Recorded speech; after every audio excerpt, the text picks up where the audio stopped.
Yo, here is a short video I just made for less experienced 120 runners. I hope I will help some of you guys. I will basically explain very simple things you might not know in a lot of places, so don't hesitate to take a look if you're interested. Alright, here we go. When you are doing dive routes in the sewers, make sure to tap A for your rollouts so you don't bonk your head into the ceiling and get briefly stuck. The longer you press A, the higher the rollout will be, so yeah, tap A as fast as you can. Especially in a scenario where you fall down in Eco 8 and have to go to the fruit machine by using the sewers, it's gonna be necessary for you to avoid bonking your head because that's how you get sewer glitch. And trust me, you don't wanna have to deal with a durian when you have sewer glitch. In Pianta 2, during the Piantissimo race, when you're about to collect the last blue coin, kill your momentum you just got with your rollout on the tree by doing a tap hover right before. You wanna do this to not bonk into the lift just in case your angle is bad. You know, it would be sad to lose a race because of this. For a lot of blue coins you need to clean a graffiti, either a M or a circle, a triangle, a X. I often see people doing a lot of spam sprays to clean those, when the position is actually what matters the most to clean those. The best way to learn where to stand to clean the graffitis is to try to clean them with a single spam spray or two in practice. If you clean it with only one spam spray, your positioning was perfect, and with two spam sprays, your position was good enough. Of course, in some places it's just better to do a lot of spam sprays, but yeah. I wanted to point this out because managing your water is important in a lot of places in 120 shines, and it's also more efficient to just do two spam sprays in a good position, rather than a lot of spam sprays. In Noki 4 there is a clip some of you might be doing to collect the underwater blue coin, and I want to talk about a backup that is very useful if you get the water level too high. Just go against this corner of this wall, and the level will almost go down to an ideal height for the blue coin, preventing you from sinking and swimming slowly underwater.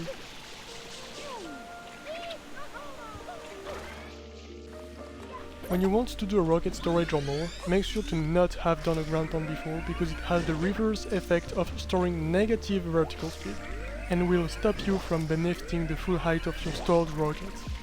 If you did a ground pound, then don't worry, it's easy to reset your stored speed to 0 by just moving. That's more of a general thing than specific to 120 shines, but since you get to do a lot of rocket storages in 120 shines, I figured I would say it in this video. For the lighthouse shine you need to rocket nozzle multiple times, the last time being to grab the shine. And maybe you have seen some runners load that last rocket during the ground pound that will break the platform and instantly go up in the air again to be ready to touch the shine.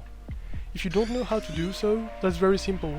You wanna make sure to ground pound on the edge of the platform to break, and press A to get a jump right after you broke the platform. If you timed it correctly, you will be able to rocket again before the shine spawn animation.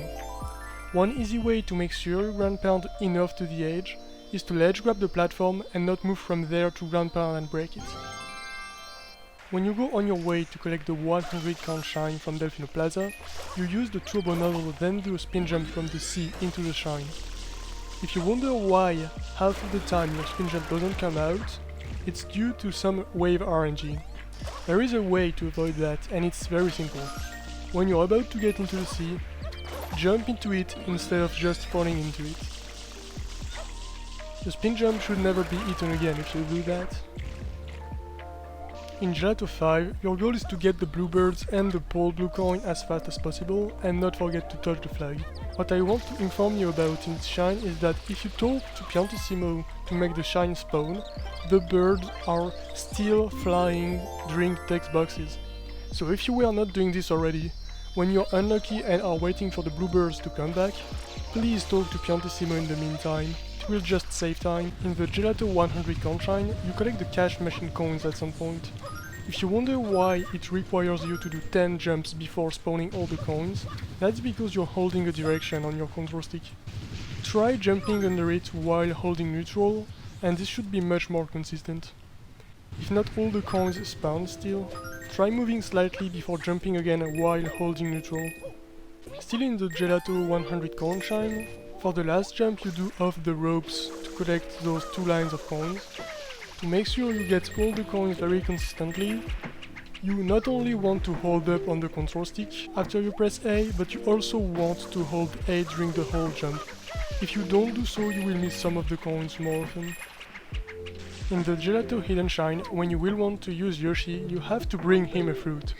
What I'm gonna say here is that throwing the papaya or the pineapple from the hut is safe.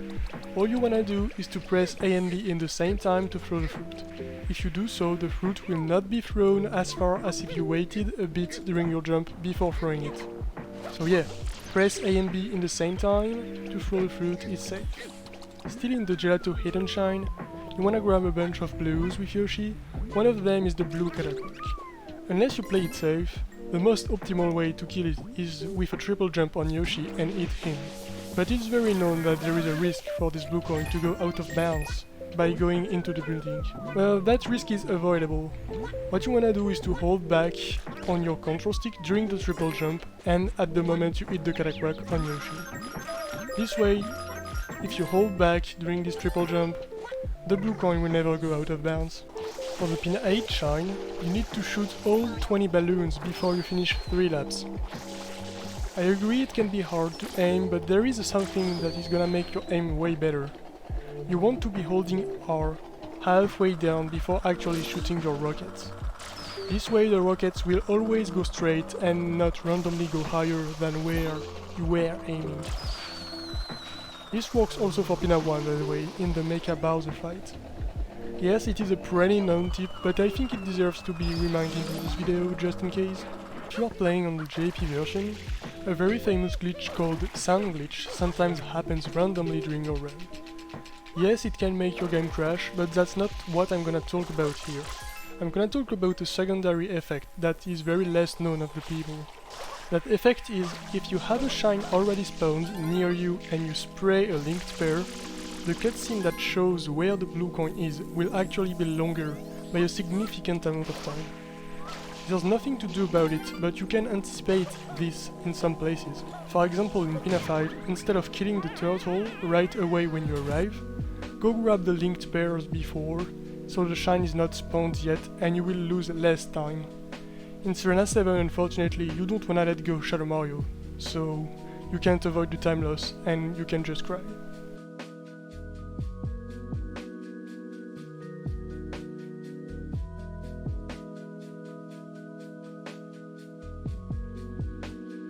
Speaking of glitches, let me introduce you to the crack. So this glitch occurs exclusively when you're in Bianco Hills and Yoshi dies off screen.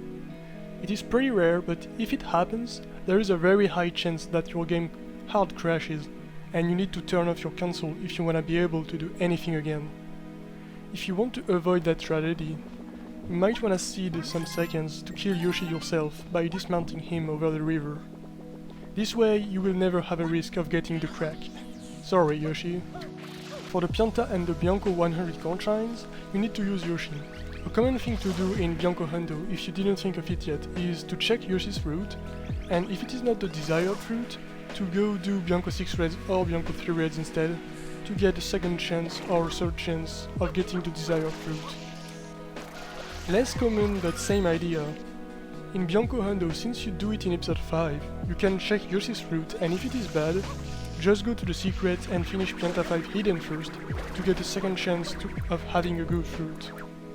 The good fruits in Bianco Hundo are coconut and banana, because there is no Pokey to shit on you, while in Bianco Hundo, you really don't wanna deal with the banana because you can throw it very far. Any other fruit is fine though. Just useful for Bianco Hundo but works everywhere. The way you kill a Pokey will determine how many coins will spawn out of him. For the normal Pokeys, I'm sure you knew already, but if you don't splash him into a wall, it will be 1 coin instead of 3. Less known because it's less important, but the Pokey towers also do not give 3 or 1 coin randomly. If you want 3 coins to spawn, you need to wait until you see particles coming out of his head before jumping on it. If you kill it before, or if the Pokey tower is attacking you when you jump on it, only 1 coin will spawn. Very short tip here, in the Sirena 100 corn shine, you kill the boo in the attic to collect its blue coin. When you do so, make sure that the boo is actually inbounds and not more than half out of bounds, otherwise the blue coin will be spawning out of bounds and there's no way to get it without re-entering the level. Alright, that's it for this video guys, I hope I taught you something with my knowledge, and see you next time.